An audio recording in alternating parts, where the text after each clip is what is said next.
Right from when I was 9 years old, I had made up my mind never to be poor, having seen how my parents had suffered to train us.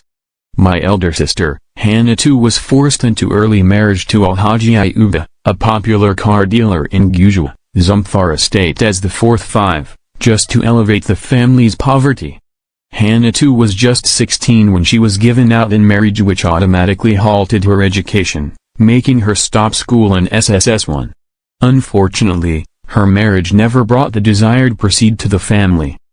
The intention my parents had was to get Hannah too into marriage in order to help train me and my siblings in school, but all to no avail. Without doubt, I've always known that I am a bright child, but no help from anywhere to train me in school. When I was 15, I have to drop from school to pick up a menial job just to assist my family. I was taken to Lagos by my father's friend who buys and sells kola nut. He buys in bulk from the north to sell in Lagos. He engaged me as one of his truck boys. We follow the truck from Katsina to Lagos to help load and offload. The risk of the job was in our numerous night journeys where we had to narrowly escape death severely from armed robbers' attacks and accidents. Even though I was the youngest among Alhaji Dan Lady's truck boys, I was hard-working and dedicated to work. I rarely complain about work, knowing where I came from. My weekly returns mean a lot to my family, so I dare not joke with work. After working with Al Dan Lady for 3 years, I opened a savings account and began to save a token into the account. After 2 years I had saved N350,000. By this time I was already 20 years old, yet to complete my secondary school education. I told my dad of my plan to go back to school, but the idea did not go well with him considering the amount I remit every week to assist the family. I enrolled for extramural classes to prepare me for week, but I hardly had time to attend, due to my job. For obvious reasons, leaving my job wasn't an option. I sat for week and NECO simultaneously. I managed to have 4 credits in my NECO and 3 in my week. With my results I applied for admission into School of Basic and Remedial Studies, a branch of Ahmadu Bello University. After the remedial course I was offered admission to study accounting. It was really a hard time schooling without help. My time in campus was characterized with hunger and self-denial. My suffering in campus became minimal when I met Jocelyn. Jocelyn was the daughter of former Kaduna State Deputy Governor. She lived in affluence and hardly attended lectures. I became her schoolboy. I helped her do all her assignments and even tests. She bought me a Chinese bike to ease my movement. I also became her errand boy, using the bike to run errands for her. She pays my bills and had even helped pay my school fees on many occasions. I practically do everything for her, including buying her pads and undies. I helped her make withdrawals at the ATM because Jocelyn will never stand in a queue. Even some departmental documentations that require her attention, I will stand in queue for her, then call her when is her turn. In our final year she began to take me to their house in Kaduna, and in no time I became a friend to the family. Do you know that our relationship got deeper than just an errand boy? No guy could approach Jocelyn for a relationship in the whole of Abu because of her status and high-mindedness. She was too classic for many guys, so she was avoided. Even lecturers danced to her tune.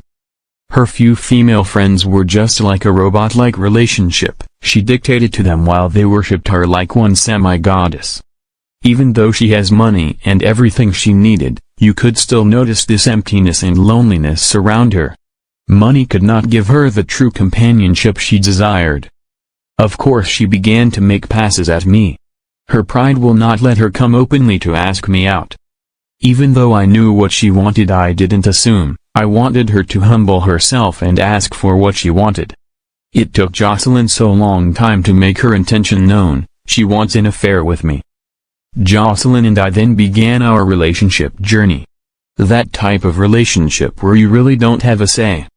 A relationship where you are just being used for selfish interests. Well, I have been her errand boy for closely 3 years. Submitting to her to keep life going, sure wasn't a problem anyway. At a time, I didn't know what I was, whether a boyfriend or an errand boy. Even when I was promoted from an errand boy to a boyfriend, I almost could not see any difference because I still run those errands like before. Everything happens the way she wants it, I hardly tell her no. I was a yes boyfriend. I was not really bothered because we were already winding up our studies and I knew nice will post us apart. I love Jocelyn except for her pride. The reality of her pride never dawned on me because our relationship was a boss-servant-like union. She dished out the commands and I obeyed, she planned, while I execute, etc. We graduated on the 16th of February and I thought I would have temporarily relief from Jocelyn, but I was wrong. She never told me she had discussed with her father to influence our posting to Abuja. When our call-up letter came, I screamed out in joy when I glanced at mine and saw Abuja. She immediately stretched her letter to me, I took it and opened and it was Abuja too. Then I knew it was her handwork. She wasn't surprised like I was, so she just put on a gentle smile. This is another 1 year of slavery in Jocelyn's world, I told myself. I took everything in good faith thinking of the benefits of serving in Abuja, FCT. After our 3 weeks orientation we were both posted to NNPC Abuja for our primary assignment. Everything was planned ahead of time. What is your plan about us after our youth service? Jocelyn asked me without looking at my face. While I was still putting together my thoughts she began to reply her question. My dad had discussed with the Minister of Petroleum to retain us here after our youth service, but only one chance is guaranteed. My dad agreed they should retain me while he get you another job in another parastatal. We will wed a month after our passing out parade and settle down here in Abuja. She said all these without giving me chance to say anything in response. But will I be happy if I marry Jocelyn? Won't she be the husband and me the wife? Will she ever take order from me? Will she submit to me? Can I maintain this standard of her lifestyle? Am I doing the right thing? Do I truly love Jocelyn or her money? Many thoughts ran through my mind.